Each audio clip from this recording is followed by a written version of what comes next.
வணக்கம், எல்லாருக்கும் வணக்கம். கஷ்கால வேலவி பைரவராப்பணம் சரணம் ஜெகன்மாதா புவனேஸ்வரி ஜெருவி சரணம் கசிரிபகுலமண்டார வேதாச்சாரியார் திருப்பாரமபடம் சரணம் கஷேதேவகுரி தவதிரு கெனராமனகுரி திருப்பாரமபடம் சரணம் பிரம்ம சிறபம்பரேஸ்வரி நரஹரி பாபாஜி திருடி அப்பனம் சரணம் ஓம் ஸ்ரீம் காலபைரவாய் கடாச்சம் ஓம் ஐம் சௌனோபீராஸ்வரி ஓம் க்ரீம் யோகபேஷபட்சம் சங் குருபைரவாய மங்கலம் ஓம் ஸ்ரீம் கிருமய் ஜெகன்மாதா பிதா பிரம்ம சிறபமேரபேரவம் திருடி அப்பனம் சரணம் ஓம் க்ரீம் நம சிவாய பைரவ சிவம் திதி விஷ்ணு ததாவாரஹா நட்சத்திர விஷ்ணு தேவசா யோகசகரணம் ஸ்ரீ விஷ்ணுமாயா ஜகத்குரு குரு பர்மா குரு விஷ்ணு குருதேவோ மகேஸ்வரா குரு சாட்சாத் பரபிரம்மா தஸ்மை ஸ்ரீ குருவே நமோ நமஹ. ஜெயந்தி மங்களா மந்திரகாளி பத்திரகாளி கபாலி துர்கா சமா சிவராத்திரி சுஹாசுதா நமஸ்வரி. இன்றைக்கு தேதி 18ஆம் தேதி 5ஆம் மாதம் 2 கோஷம் 2/6, அதாவது திங்கட்கிழமை அன்று காலை மணி ஒரு 9:30 மணிக்கு 8:30 மணி 9 மணி போல் ஜெகன்மாதா ஸ்ரீ யோகமாயா ஸ்ரீ புவனேஸ்வரி தேவி காசிகால பைரவி பைரவருடைய ஆன்மீக தகவல். இந்த சதஸ் வந்து 139வது சதஸ், 139வது சதஸ் வீடியோ, 109வது வீடியோ. இந்த வீடியோ வந்து போன வீடியோவில் வந்து 138வது வீடியோவில் வந்து மகர ராசியை பற்றி நான் சொல்லியிருந்தேன். அது பராபவ வருஷம் மகர ராசி. ராசி பலன் தான் கோச்சார பலன் சொல்லுவாங்க. அது 100க்கு 20% தான் ராசி பலன் வேலை செய்யும்.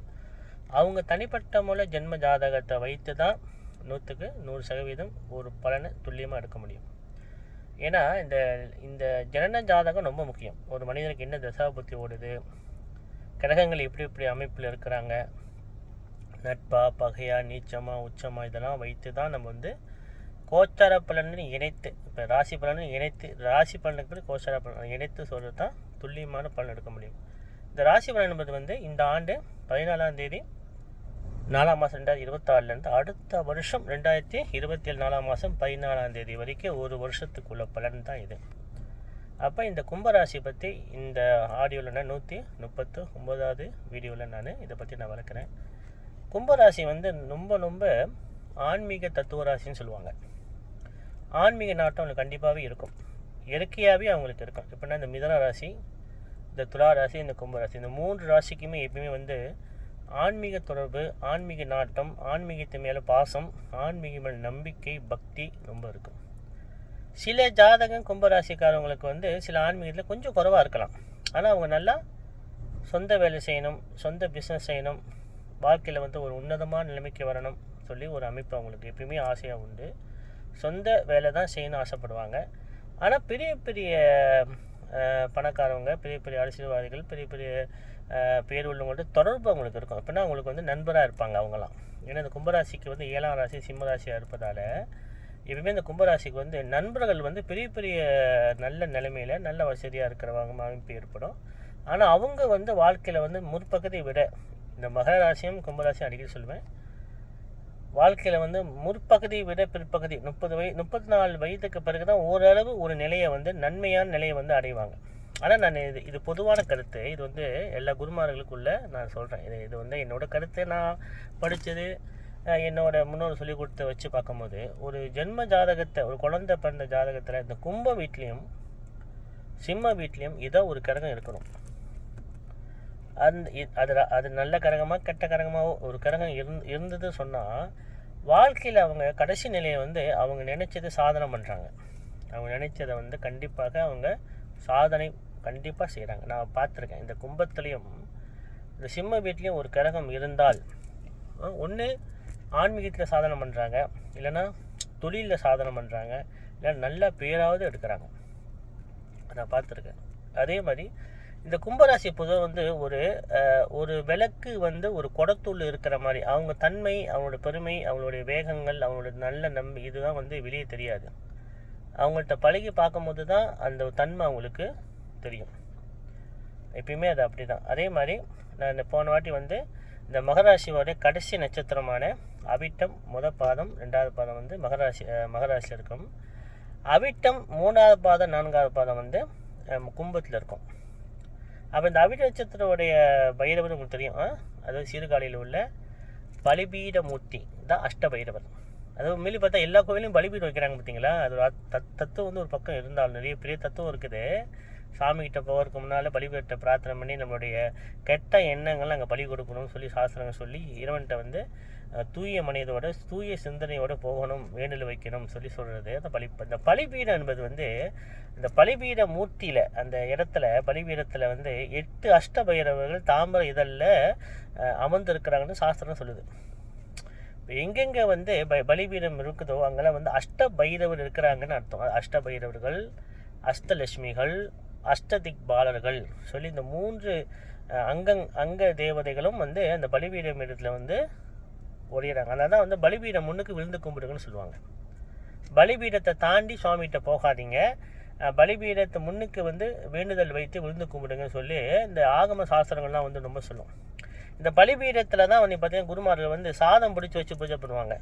கடைசியாக அந்த பூஜை அங்கே வரும்போது சாதம் பிடித்து பலிபீடம் மேலே வைத்து பூஜை பண்ணி நீர் விழாவி பைரவர் மந்திரத்தை சொல்லி தான் பூஜை பண்ணிட்டு போகணும். ஆனால் மேலே பலிபீடம் முன்னுக்கு பூசணிக்காய் விளக்கு தேங்காய் விளக்குலாம் ஏற்றலாம். ஆனால் அந்த பழக்கம் இல்லைனால அதை ஏற்ற விட மாட்டாங்க குருக்கள். திடீர்னு இல்லாத இருக்குது, சாஸ்திரங்கள் இருக்குது, திடீர்னு ஒருத்தவங்க வந்து செய்யும் போது குருமார்கள் வந்து வேணாம் செய்யாதீங்க, அது பெரும் பிரச்சனைன்னு சொல்ல தானே செய்வாங்க. ஆனால் எப்பயுமே அப்படி எந்த ஒரு வழிபாடு செய்தாலும் குருமார்கிட்ட கேட்கணும்.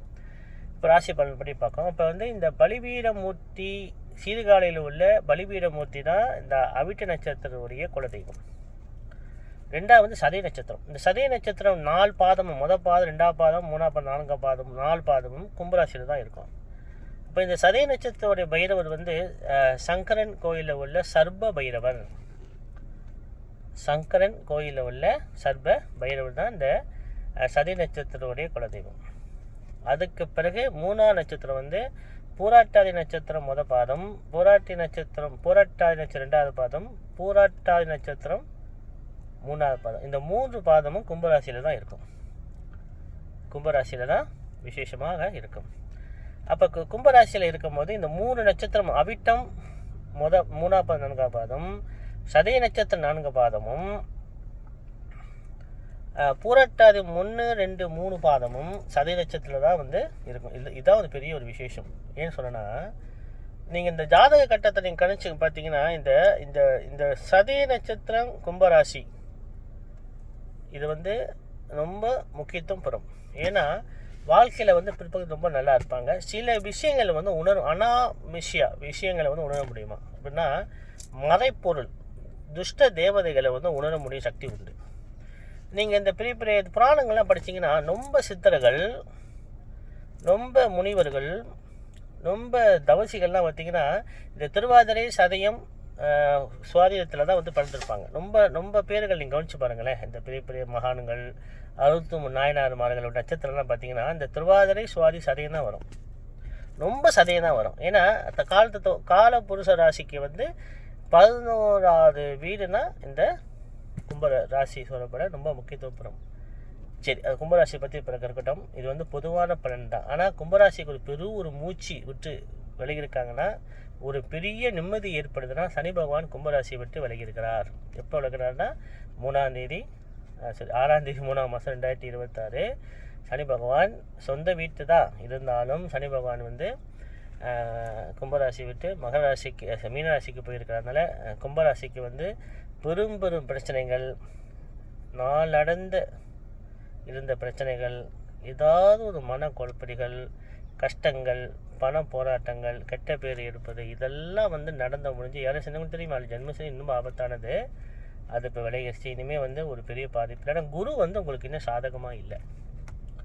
குரு பகவான் வந்து குரு பகவான் இப்போதைக்கு தான் சாதகம். இன்னும் 21ஆம் தேதி 5ஆம் மாதம் குரு பகவான் வந்து கடகத்துக்கு வரும்போது அவ்வளோ ஒரு சாதகம் இல்லை. ஆனால் இருந்தாலும் சில ஆதாயங்கள் பெறுவீங்க. எப்படின்னா திடீர்னு லோன் கிடைக்கும், திடீர்னு ஒரு பொருள் வாங்குவீங்க, 4 பட்ட பிரச்சனைகள், குடும்ப பிரச்சனை ஒரு நிவர்த்தி ஆகும், கடன் கண்டிப்பாக குறையும், எதிரிகள் திடீர்னு முளைச்சி வந்திருப்பாங்க, அதெல்லாம் விலக ஆரம்பிச்சிடும். ஆனால் இப்போ எல்லாம் இருந்தாலும் பகவான் சனீஸ்வர பகவான் கும்பராசி வித்து மீனராசிக்கு போயிட்டார். அதே பெரிய விஷயம். இனிமேல் 30 ஆண்டு கழிச்சு தான் வருவார். அதுக்குள்ளே 60 வயசு வந்து பிறகு பார்த்துப்போம் கும்பராசிக்கு. அப்போ இந்த கும்பராசிக்காரங்க வந்து சனி பகவானை தொட்டு நன்மை நடக்கும். இனிமேல் கொஞ்சம் நன்மை இருக்கும். அது பெரிய நன்மை இல்லை, ஓரளவு தான் இருக்கும். பெரிய நன்மை இல்லை, ஓரளவு இருக்கும். ஆனால் சனி பகவான் வந்து சில நன்மையை செய்வார். அப்பப்போ ஏதாவது நம்மளுக்கு வந்து சுட்டி காட்டுவார், நன்மை செய்வார். ஆனால் குரு பகவான் அவ்வளோ ஒரு சாதகமாக இல்லை. இந்த பயிற்சி இந்த 5ஆம் மாதம் 21ஆம் பிறகு அவ்வளோ ஒரு நன்மை இல்லை. எப்படின்னா கொஞ்சம் செலவு தேவையில்லாத இது இன்னும் அதான் சொன்னேன், 7 சனி இன்னும் முடியல. இது கும்பராசிக்குன்னு 7 சனி இன்னும் ஒரு 2 வருஷம் இருக்குது. ஆனால் பரவாயில்லை, கொஞ்சம் சமாளிக்கலாம். கொஞ்சம் முன்னை விட இப்போ பரவாயில்லை, கொஞ்சம் சமாளிக்கலாம். கும்பராசிக்கு ஒரு பெரும் மூச்சு விட்டு நீங்கள் விலகணும். முடிந்த என்னோட அட்வைஸ் என்னென்னா, இந்த ராசிக்கு எப்போ சனி பகவான் வராரோ அவங்கெல்லாம் தயவு செய்து திலாயாகம் செய்யுங்க. வருஷத்துக்கு ஏற்ற மாதிரி செய்யுங்க. பெரிய குண்டமாக இருந்தாலும் சரி, சின்ன குண்டமாக இருந்தாலும் சரி, எல்லா மந்திரம் ஒன்று தானே. 50 கல் போட்டு அகடி குண்டம் கட்டினாலும் சரி, இரும்பு வச்சு ஒரே மந்திரம் தானே. மந்திரம் இல்லைன்னா இப்போ வச்சுங்களேன், ஒரு குரூப்பில் சொன்னேன், ஐயா நீங்கள் மந்திரமே சொல்லாதீங்க, எல்லா பொண்ணையும் போட்டு எரிச்சிங்கன்னா அதை பூர்த்தி ஆகிடுமான்னு கேட்டேன். முடியாது. ஒரே மிளகு வச்சு அந்த மந்திரத்தை சொன்னால் வேலை செய்யுமே. இப்போ மந்திரம் தான் முக்கியம். மந்திரமும் அந்த குருக்கள் செய்கிறது முக்கியம். வசதிக்கு ஏற்ற மாதிரி வீட்டில் செய்யலாம், இல்லை ஆத்தங்கரம் செய்யலாம், வசதி ஏற்ற எங்கே வேணால் செய்யலாம். அக்னி கொண்ட முக்கியம் இல்லை. உங்கள் நம்பிக்கை பக்தி அந்த குருமார்கள் சொல்கிற மந்திரம் தான் முக்கியம். மந்திரம் தான் ரொம்ப முக்கியம். எவ்வளோ பெரிய குண்டமாக இருந்தாலும் எவ்வளோ பெரிய ஜாமாக இருந்தாலும் சரி, அதே மந்திரம் தானே வேலை செய்ய போகுது. அதனால் என்ன சொல்லுவேன்னா, சில பேர் சொல்லுவாங்க, ஐயோ இவ்வளோ ஜாமான் இருக்கும், பரவாயில்ல, வசதிக்கு இதுமாதிரி சிம்பிளாக செய்யுங்க, வேலை செய்யும். திலாயாகம் கண்டிப்பாக செய்யுங்க. ஏன்னா இப்போ ராசிக்கு சனி பகவான் வரப்பு பாருங்கள். இப்போ கும்பராசிக்கு 7 சனி விலகிடுச்சு. ஜென்ம சனி தான், 7 சனி விலகலை. அவன் கண்டிப்பாக வருஷத்துக்கு 2 முறையாவது கண்டிப்பாக ஒரு நவகிரக சாந்தியாகவும் காலபேரியாகவும் கண்டிப்பாக செய்யணும். குறிப்பாக திலாயாகமும் சேர்த்துக்கணும். ஏன்னா சனீஸ்வர பகவான் யாரை ரொம்ப அழுத்தி பிடிப்பார்னா, யாரும் ஒருத்தவங்க அவரோட பார்வையில் இந்த தர்ப்பணம், இந்த சிராத்தம், இந்த திலாயாகம் செய்யாதவங்கலாம் ரொம்ப அழுத்தி பிடிப்பாராம். ஏன்னா திலா தர்பேஸ்வரர், அந்த கருப்பெல்லுக்கு அதிபதி சனீஸ்வர பகவான் தான். அவரோட பிரித்தி சனி பகவான். அவருடைய தானியம் கருப்பெல். அவரோட பிடிச்ச சுவை கசப்பு. அதனால தான் பாவக்கால பைரவருக்கு விளக்கேற்றுவாங்க சனி பகவான் பிடியில். ஆனால் பாவக்காய் விளக்கேற்றினா ஐயோ கசப்பு அப்படின்னு கத்துவாங்க. ஆனால் அகத்திக்கீரையால் அர்ச்சனை பண்ணால் கடன் சோமை தீருமா. அப்போ அகத்திக்கீரை கசப்பு இல்லையோ? பெரிய ஒரு ஜோதிடர் இந்தியாவில் சொன்னார் என்கிட்ட, இன்னும் நீங்கள் பாவக்கால விளக்கத்தை சொல்கிறீங்க, ஏன் கேட்டேன். கசப்பு. அப்போ அகத்திக்கீரையை மட்டும் நீங்கள் அர்ச்சனை பண்ணுறீங்க விநாயகருக்கு, கடன் சமயத்து தீரணுன்ட்டு சாஸ்திரம் போட்டிருக்குது இல்லை? அது அப்படியே மலப்புறாரு. அதான் சொன்னேன். அதாவது நான் சொன்னேன், மக்கள் என்னோடய சனாதன தர்மத்தில் உள்ள இந்துக்கள் அனைவரும் அவங்களுக்கு தெரியாத வரைக்கும் தான் அவங்கள ஏமாற்ற முடியும். அவங்க புரிஞ்சுக்கிட்டாங்கன்னா ஏமாற்ற முடியாது. இப்போ பாருங்கள், ஒரு தமிழவங்களே ஒரு குருக்கள் ஒரு வீட்டில் யாகம் பண்ணால் அந்த புகை வந்தாலே அவங்க பயப்படுறாங்க. ஏதோ சாங்கியம் செய்கிறாங்க, ஏதோ கழிப்பு கலக்கிறாங்க. அவ்வளோ அறியாமல் அந்த புகை எங்கெங்கே போதோ அங்கே சுபிச்சம் ஏற்படும். சயின்டிஸ்ட் சொல்கிறாங்க அந்த புகை தான் அட்மாஸ்பியராகவே வளர வைக்கிறான். வெள்ளைக்காரன் ஆராய்ச்சி பண்ணி சொல்கிறாங்க, அந்த யாகத்தோட சொல்கிற மந்திரமும் அந்த புகையும் தான் அட்மாஸ்பியராக வளர வைக்குது. அந்த யாக புகைக்கு அவ்வளோ ஒரு வைப்ரேஷன் இருக்குது. ஆக்சிஜன் அதிகமாக மக்களுக்கு நன்மையை கொடுக்குது. அந்த யாக புகை எங்கே போதோ அது அந்த இடம் சுபிச்சம் ஏற்படும் சொல்லி நம்ம தமிழர்களுக்கு சில பேர் தெரிய மாட்டுது. ஒரு குருக்களை கண்டு 4 பேர் சுற்றி யாகம் பண்ணால் சாங்கியம் செய்கிறாங்க. எந்த தோஷத்தையும் யாரும் கழிக்க முடியாது. தோஷம் கழிக்கிறாங்கன்றாங்க. இல்லை, எந்த தோஷத்தையும் யாரும் கழிக்க முடியாது. அம்பாளோட ஆசீர்வாதம். அம்பாளுக்கு பிடிச்சது என்ன? வேத மந்திரத்தை சொல்லி எந்த ஒரு கும்பம் வச்சு ஒரு வெத்தலை பாக்க வச்சு இரும்பில் ஒரு அக்னி குண்டம் போட்டு 4 குச்சி வச்சு வெத்தலை பாக்க வச்சு நீங்கள் சொன்ன மந்திரத்தை கண்டிப்பாக சக்தி அங்கே தீரணும். இது இறைவனுடைய ஆசீர்வாதம். இறைவனோட ஆசீர்வாதம் என்னென்னா, எந்த ஒரு மந்திரத்தையும் நம்ம கும்பம் வச்சு நம்ம சொல்லும் போது அங்கே கூப்பிட்ட இறைசக்தி கண்டிப்பாக வந்தே ஆகணும். அவங்க வந்த உடனே அவங்களோட தீர்த்தம் அவங்க மேலே படும் போது அது புனிதமாகுது. அது நம்ம மேலே பட்டா என்ன, அவங்க மேலே பட்டா என்ன?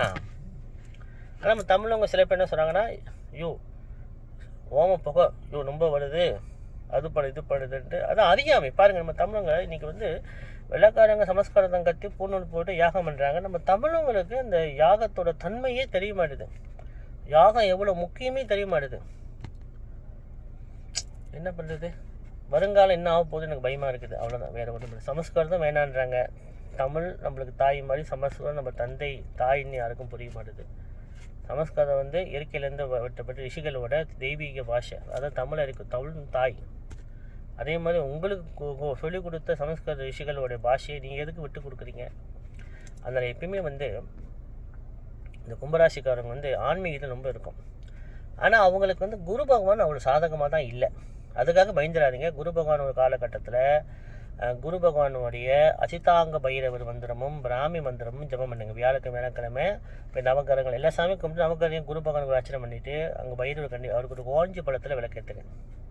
விளக்கு கட்டி வசதிக்கு ஏற்ற மாதிரி அஞ்சனை கலந்து தீபம் ஏற்றி, இல்லை என்னால் விளக்கேற்றோம்னு இப்போ உட்காந்து தியானம் பண்ணிவிட்டு இந்த குரு பகவானோட காயத்ரி மந்திரமும் அசிதாங்க பைரவர் காயத்ரி மந்திரமும் கண்டிப்பாக ஜபம் பண்ணுங்கள். உங்களுக்கு வசதிக்கு ஏற்ற நேரம் ஏற்ற 108 முறை, இல்லை 21 முறை, இல்லை 54 முறை, இல்லை ஒரு 9 முறையாவது கண்டிப்பாக சொல்லுங்கள். கும்பராசிக்கு இதுக்கு பிறகு தான் அவங்க சம்பாதிக்கவே போகிறாங்க. எல்லாத்தையும் இழந்து ஜீரோ, பேங்க் அக்கௌண்ட்டில் ஜீரோவாக இருக்கும். பேங்க் அக்கௌண்ட்டில் ஜீரோவாக இருக்கும். எடுக்கவும் செலவு பண்ணவும் கரெக்டாக இருக்கும். இதுக்கு பிறகு சனீஸ்வர பகவான் 2ஆம் இடமான மீனத்துக்கு போய் உட்காந்துருக்கார், அமர்ந்திருக்கார். குரு பகவான் 6ல் வந்து உட்கார்றார். அதனால் கொஞ்சம் நல்லா இருக்கும். பிரச்சனைகள்லாம் கொஞ்சம் குறையும். நம்மளோட ஒரு தெளிவு ஏற்படும். இனிமேல் நம்ம வந்து ஏண்டா பிறந்தோம், ஏண்டா வாழ்ந்தோம், ஏண்டா இருக்கிறோம்னு நினச்சவங்களாம் இருக்காங்க கும்பராசிக்காரங்க. அவங்களாம் இதுக்கு பிறகு பெருமூச்சு விட்டு இனிமேல் வாழ முடியும், இறைவன் நம்மளுக்கு ஒரு பாதை திறந்து கொடுக்குறாருன்னு சொல்லி ஒரு நம்பிக்கை இதுக்கு பிறகு தான் கும்பராசிக்காரங்களுக்கே வரும். இந்த மாதிரி தான் கும்பராசிக்காரங்களுக்கு வரும். ஏன்னா பொதுவாக வந்து கும்பராசிக்காரங்க வந்து நம்பிக்கை கொஞ்சம் நம்பி ஏமாறும். ஏன்னா தீபபக்தி ரொம்ப இல்லை அவங்களுக்கு. எப்பயுமே அந்த ரொம்ப சாமி ஆடிவங்களாம் கும்பராசியில் இருக்கேன், நான் பார்த்துருக்கேன். சாமி அருள் வந்து ஆடுவாங்க பார்த்தீங்களா, அருள் பொய் இல்லை, அருள் உண்மை தான். அது கொஞ்சம் நேரம் வந்து ஆடுவாங்க. இது சில இறைவனோட சில சக்திகள் சில பேசும், சில பேர்த்துக்கு உண்மையாக இருக்குது. அது உண்மை தான், பொய்ன்னு சொல்லக்கூடாது, அது உண்மை தான். தெய்வீக நம்பிக்கை அதிகமாக உள்ளவங்க நிறைய மந்திரம் பண்ணாலும் ஒரு அருள் வந்து ஆடுவாங்க. அருள் பொய் இல்லை, உண்மை தான். ஆனால் அதை வந்து அவங்க எப்படி பயன்படுத்துகிறாங்க அதை பொறுத்து தான். அதை அவங்க எப்படி பயன்படுத்துகிறாங்கன்னு சொல்லி தான் சில விஷயங்கள், வேறு ஒன்றும் இல்லை. நம்ம முன்னோர்கள் சொல்லிக் கொடுத்த முக்கியமான ஒரு சப்ஜெக்ட் என்னென்னா நம்பிக்கை, பக்தி, வழிபாடு. காசு இருந்தால் யாகம் பண்ணுங்கள், காசு இல்லைன்னா ஜபம் பண்ணுங்கள், பூஜை பண்ணுங்கள், அவ்வளோதான், வேறு ஒன்றுமே இல்லை. அதே மாதிரி இந்த கும்பராசிக்காரங்களுக்கு அடுத்தது இந்த 11ஆம் மாதம் 18ஆம் தேதி ஒரு ராகு கேது வந்து மாறுறாரு. எப்படின்னா ரொம்ப சந்தோஷம். ராகு பகவான் கும்பத்தொட்டு விலகிறாரு. அதுதான் பெரிய விஷயம். சனி பகவானும் விலகிட்டார், ராகு பகவானும் விலகிட்டார், விலக போகிறார். இந்த 11ஆம் மாதம் 18ஆம் தேதி ராகு பகவான் கும்பத்தை விட்டு மகரத்துக்கு வரார். கேது பகவான் சிம்பத்தை விட்டு கடகத்துக்கு வரார். இதுதான் பெரிய விஷயம். ஏன்னா கும்ப ராசியும் சிம்ம ராசியும் இதுக்கு பற்றி தான் சம்பாதிக்கவே போகிறாங்க. ஏன்னா முக்கியமான கருது ராகு கேது அவங்கள. ஆனால் ராகு கேது மாதிரி யாரும் கொடுக்கவும் முடியாது, அழிக்கவும் முடியாது. ராகு கேது கொடுத்தா 3 தலைமுறைக்கு யாரும் அதை சொத்தை அழிக்கவே முடியாது. அப்படி ஒரு யோகம் உண்டு அவங்களுக்கு. அதெல்லாம் அவங்களோட செய்கிற தர்மத்தை பொறுத்து. போன ஜென்மத்தில் நம்ம என்னென்ன தர்மம் பண்ணோம், யாருக்கு என்னென்ன செய்தோன்னு சொல்லி தான் நம்மளுக்கு வந்து நன்மை. அதனால் எப்படி நான் என்ன சொல்லுவேன்னா, வழிபாடு விஷயத்தில் வந்து இந்த கும்பராசிக்கும் மகர ராசிக்கும் ரொம்ப ரொம்ப முக்கியத்துவம் கொடுக்கணும். ஏன் கொடுக்கணும் சொன்னால், இப்போ கும்பராசி சிம்மராசிக்காரங்களுக்கு ஒரு முக்கிய பாயிண்ட் இருக்குது. என்ன பாயிண்ட்னா, அவங்க வந்து நல்லதும் உடம்பு ஏற்றுக்கும் சீக்கிரத்தில், கெட்டதும் உடம்பு சீக்கிரம் ஏற்றுக்கும். சில பேர் சொல்லுவாங்க என் கண்ணுக்கு சில உருவங்கள் தெரியுது, கும்பராசிக்காக இருப்பாங்க. சிம்மராசிக்காரங்க அந்த அமைப்பு உண்டு. ஏன்னா அவங்களுக்கு வந்து நல்லதும் சீக்கிரத்தில் வரும், கெட்டது சீக்கிரம் வரும். அதான் அவங்க எப்பயும் நல்ல தெய்வங்களை பூஜை பண்ணும்போது ஒருத்தர் சொன்னார் என்கிட்ட, ஒரு கும்பராசிக்காரர் தான் அவர். ஒரு மந்திரத்தை என்கிட்ட கற்றுக்கு, பைர மந்திரம் தான், காயத்ரி மந்திரம் சொல்லி கொடுப்பேன். கற்றுக்கிட்டு ஜப் பண்ணிக்கிட்டே இருந்தார். புவனேஸ்வர் படம் பைர படம் வச்சு வீட்டு முன்னுக்கு வச்சு விளக்கேற்றி அவர் பண்ணியிருந்தார். திடீர்னு அவர் ஒரு கனவு வந்தது, ஒரு யோகம் வந்தது. ஆனால் அந்த 48 நாள் முடிஞ்சு அவர் யாகம் பண்ணார். சிம்பிளாக வீட்டில் தான் இரும்பு வச்சு நான் தான் யாகம் பண்ணிட்டு வந்தேன். 2 வருஷம் இருக்கும் நினைக்கிறேன், யாகம் பண்ணிட்டு வந்தேன். சிம்பிளாக தான் ஒரு 2 பெட்டி வச்சு சும்மா. ஆனால் தட்சணை நிறைய கொடுத்தா, ஏன் போய் சொல்லக்கூடாது. தட்சணை கேட்குற காசை கூட கொடுத்தாரு இருக்கா. ஐயா உங்களுக்கு மந்திரம் எனக்கு வேலை செய்ய தெரியும், நாங்கள் கூட வச்சுக்கோங்கன்னாரு. அவர் ஒரு சில குறிப்பிட்டு வந்தோடனே கொலுசு சத்தம் கேட்க ஆரம்பிச்சிருச்சு வீட்டில். அம்பா நடமாட்டம் இருந்தோடனே பயந்துட்டார். என்னையா பேய் பிசாசு பில்லியும் வந்துருச்சா, சூனியம் வந்துருச்சா, மோகினி வந்துருச்சா? ஐயா நீங்கள் சொல்கிற மந்திரத்துக்கு மோகினியும் இல்லை, பேயில பிசாசு இல்லை, தெய்வசக்தி இஷ்டசக்தி அப்படி தான் வரும் சொன்னால் அப்புறம் அவர் புரிஞ்சுக்கிட்டார். இதே வேறு ஒரு சில குருமாரில் இருந்தால், ஐயா ஒருத்தர் எவ்வளோ அனுப்பிட்டான், சூனியம் வச்சுட்டான், தகுடு வச்சுட்டான், அந்த பூஜை பண்ணு இந்த பூஜை பண்ணு, அதில் கலந்துருப்பாங்க. சில பக்கம் இருக்கட்டும், அதை பொய் இல்லை, மந்திரம் மயில உண்மை தான், தகுடெலாம் உண்மை தான். ஆனால் மந்திரம் சொல்லி சித்தியானவங்களுக்கு, இந்த கும்பராசிக்காரங்களுக்கும் சிம்மராசிக்காரங்களுக்கும் ஒரு அமைப்பு இருக்குது. என்ன அமைப்புனா, ஒரு விஷயத்தை சீக்கிரம் உணர முடியும். ஒருத்தவங்க சீக்கிரம் வந்து பார்த்துன்னு கண்டுபிடிக்கும், அந்த தன்மை தான் இருக்குது. ஆனால் அவங்க மட்டும் மந்திர ஜபம் பண்ணி இறைவனுக்கு சில யாக பூஜை தர்மம் கரெக்டாக செஞ்சாங்கன்னா வாழ்க்கையில் உன்னத நிலைமைக்கே போயிடுவாங்க. ஒரு சிம்மராசிக்காரருக்கு நான் ஹோமம் செய்கிறேன், நான் எப்படி ஹோமம் செஞ்சாலும் மாதம் செஞ்சிடுவார். அது எங்கே செஞ்சாலும் எப்படி செஞ்சாலும் வந்துடுவார். அவர் வாழ்க்கையில் படிப்படிப்படியாக முன்னுக்கு வராது. சொல்லிட்டா நீங்கள் எப்படி செஞ்சாலும் சரியா, 100 கிராம் போட்டு யாகம் பண்ணாலும் சரி, மிளகு 100 கிராம், வெண்கடுகு 100 கிராம், அவள் பொரிய கிராம், ஏதோ வசதிக்கு ஏற்ற மாதிரி. பெரிய குடும்பம் மட்டும் கூட போட்டு செய்யுங்க, நான் காசு கொடுக்குறேன்ட்டாரு. எப்படி செஞ்சாலும் ஒரே மந்திரம் தான், எங்கே செஞ்சாலும் அதே குருக்கள் தான். ஆனால் அவர் இப்போ வாழ்க்கையில் எங்கேயோ உன்னதமான நிலைமைக்கு போயிட்டு இருக்காரு. ரொம்ப சந்தோஷமாக இருக்குது. அதான் இந்த இந்த யாகத்தை நான் எல்லாத்துக்கும் சொல்லிக் கொடுப்பேன். எல்லோரும் சொந்தமாக பிரம்மயஜம் செய்யுங்க. இந்த கடையில் அழகழகாக வச்சுருக்காங்க, சின்ன சின்ன அக்னி குண்டம் வெங்கலத்தில். அதை வாங்கி வீட்டில் வச்சு புவனேஸ்வரர் படுத்து பண்ணி கொஞ்சம் சிம்பிளாக ஒரு 4-5 குச்சி, எல்லா மந்திரம் ஒன்று தான். அது பெரிய குண்டமாக இருந்தாலும் சரி, சின்ன குண்டமாக இருந்தாலும் அந்த குருக்கள் நீங்கள் நம்பிக்கை பக்தி. சின்னதாக பைரவ புவனேஸ்வரர் காயத்ரி மந்திரம் சொல்லி ஓம் சிவ சிவ ஓம் சுவாஹா சொல்லி நெய்யோ விடுங்க. ஒரு 4-5 குச்சி வச்சு ஏலக்காய் கொஞ்சம், மிளகு கொஞ்சம், வெண்கடுகு கொஞ்சம், கிறிஸ்மஸ் முடிஞ்சு போதும். 5 ஜாமான் போதும். நீங்கள் செஞ்சு பாருங்கள். ஒரு 2 நாளைக்கு ஒரு முறை ஒரு அரை மணி நேரம் செய்யுங்க. 40 நாள் தாண்டி பாருங்கள், வித்தியாசத்தை பாருங்கள். உங்கள் முன்னுக்கு உங்கள் பேக்ரவுண்டை திரும்பி பாருங்கள். முன்னே எப்படி இருந்தோம், இப்போ எப்படி இருக்கும். சத்தியமாக சொல்கிறேன், இறைவன் கேட்டதை இறைவன் யாரும் ஏமாற்றவே மாட்டார். கேட்டதை கண்டிப்பாக கொடுப்பார். கேட்டதை கண்டிப்பாக கொடுப்பார். அது உண்மை. அதே மாதிரி கும்பராசியும் ரொம்ப இந்த ஆண்டு உங்களுக்கு பெரும் மூச்சு. ஆனால் யோகம் இன்னும் இல்லை. குரு எப்போ சிம்மத்துக்கு வந்தால் தான் உங்களுக்கு யோகம். எப்போ சிம்மத்துக்கு வராரு? 2027 5ஆம் மாதம் ஏறக்குறை 21 இல்லை 22 ஏறக்குறை இந்த டைமில் தான் குரு வந்து பகவான் கடகத்தட்டு சிம்மத்துக்கு போகிறார். அப்போ தான் உங்களுக்கு ரொம்ப யோகங்கள் இருக்குது, வளர்ச்சி ரொம்ப நல்லா. அது வரைக்கும் கொஞ்சம் கவனமாக செயல்படுங்க. இன்னும் சனீஸ்வர பகவான் 2 வருஷம் இருக்கிறார். நம்பிக்கையான குருமார்களை வீட்டில் கூப்பிட்டு ஹோமம் செய்ய சொல்லுங்கள். தப்பாக வச்சுக்கிறேன். எல்லா குருக்களும் ஒன்று தான். நான் அடிக்க சொல்லுவேன், எல்லா என்ன தான் குருக்களும் வந்துடுவாரி, இவர் பைரவர் வச்சு சம்பாதிக்கன்னு தப்பாக பேசுவாங்க. நான் அப்படி இல்லை. இன்ன வரைக்கும் எந்த குரம் தப்பாக பேசினதே இல்லை. எனக்கு அது பிடிக்காது. அவங்க செய்யல அவங்க செய்யல. நல்ல உங்கள் பக்கத்து கோயில் குருக்களை கூப்பிட்டு வீட்டில் ஒரு லட்சுமி யாகம், நவக்கிர யாகம், பைரவி யாகம் ஒரு மணி நேரம் பிடிக்கும் செஞ்சு அவர் திருப்தியாக தட்சணை கேட்ட தட்சணை கொடுத்து காலை ஆசீர்வாத வீதியை பூசுங்க. அப்புறம் பாருங்கள் 6 மாதம் ஒரு முறை 2 வருஷத்தில் செஞ்சுட்டு வாங்க. பாருங்கள் வித்தியாசம். கும்பராசிக்காரங்க எங்கேயோ போயிடுங்க. நீங்கள் டெய்லி ஜபம் பண்ணுங்க. முக்கியமாக இந்த குரோதான பைரவ மந்திரம் செஞ்சுட்டு வாங்க. சனிக்கிழமை ஒரு மிளகு வாயில் போட்டு பல்லாம் விலைக்கு முன்னாடி கழுவிட்டு ஒரு மிளகு போட்டு வாயில் போட்டு சைட்டில் ஒதுக்கிக்கிட்டு. ஏன் மிளகு சாப்பிட்றோன்னா சுற்றி அந்த உடம்புல சில சுற்றி பரணும். மிளகுக்கு இது வைரஸ் வராது. உடம்புல உள்ள நாக்கில் உள்ள வைரஸ், உடம்புல வைரஸ்லாம் அதனால மிளகு வாயில் போட்டுட்டு காலையில் புவனேஸ்வரர் படத்துக்கும் பைரவப்பட்டு விளக்கு ஏற்றிட்டு குரோதான பைரவர் 108 முறை சொல்லுங்கள். இந்த சனி பகவான் கிட்டே வர மாட்டார். அவர் வருவார், அவர் பாதிப்பு இல்லாமல் ஆயிரும். அது உண்மை, சத்தியமான உண்மை. வசதி வந்த பிறகு ஹோமம் செஞ்சுங்க. சிம்பிளாக ஹோமம் செய்யுங்க, நல்லது, சந்தோஷம். அதனால் கும்பராசிக்கு இந்த 2 வருஷம் விலகணும். யோகம் அடுத்த வருஷம் வெயிட் பண்ணணும். ராகு கேது கண்டிப்பாக நன்மை செய்வார். ஏன்னா ராகு பகவான் இந்த 11 மாதம் தான் மாற போகிறார். அதுக்கு பிறகு இது நன்மை நடக்கும்.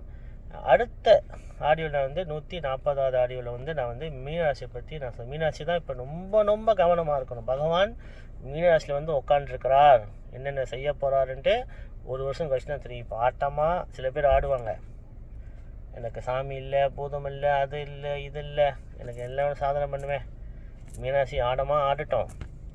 2027 குரு பகவான் விலகின பிறகு அப்புறம் பட்டையை கலப்புவார். அப்போ நம்ம ஆடின ஆட்டம்லாம் பின்னாடி திரும்பி பார்க்கக்கூடாது. மீனாட்சிக்காரங்க ரொம்ப நல்லவங்க. ஆனால் தற்பெருமை மட்டும் இருக்கவே கூடாது. எனக்கு எல்லாம் தெரியும், நான் தான் ராஜான்னு இருக்கவே கூடாது. ரொம்ப ஆபத்து, ரொம்ப ஆபத்து. மீனாட்சிக்கு அது ஒரு பெரிய பிக் பாயிண்ட். கும்பராசிக்கு பெரிய பிக் என்னென்னா, எப்போ அவங்க இறைவனை ஒதுக்குறாங்களோ, இறைவனை இல்லைன்னு சொன்னால் அப்போ அவங்களுக்கு பெரிய ஆப்பு வரும், பெரிய பாதிப்பு வரும். கும்பராசிக்காரவங்களுக்கு எப்போ இறைவன் ஒருத்தர் சாமியாரங்களா அவங்கள பழிக்கக்கூடாது, திட்டக்கூடாது.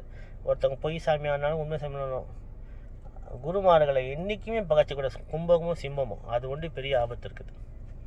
கும்பக்காரங்க ஒருத்தங்க என்ன தப்பு செஞ்சாலும், ஒரு காவடி தூக்குறாங்க, ஒரு தப்பான வழி போய் கிடா வெட்டி வெளியே போடுறாங்க, செஞ்சுட்டு போகிறாங்க, அவங்க நம்பிக்கை. அது தப்பாக மட்டும் கும்பராசிக்காரங்க பேசவே கூடாது. அது மிக ஆபத்து. கும்பத்துக்கு மட்டும் நான் தான் சொல்கிறேன். உங்களுக்கு பிடிக்கலையா ஒதுங்கி வந்துடுங்க, சாமம் வந்துடும். ஏன்னா கும்பத்தில் ஏன்னா சதய நட்சத்திரம் அங்கே தான் உட்காந்துருக்குது முழுமையாக. 1ஆம் பாதம், 2ஆம் பாதம், 3ஆம் பாதம், 4 பாதமும் ராகு பகவானோட நட்சத்திரம் அங்கே தான் உட்காந்துருக்குது. அதுவும் சனி பகவானோட வீட்டில். சரி, பிறகு அது ஜோதிடம் பலன் சொன்ன வேறு மாதிரி போயிடும். காசிகார பைரவி பைரவ பரம சரணம் ஜெகன்மாதா புவனேஸ்வரி திருசுரங்கரீம் நம சிவாய பைரவ சிவம்.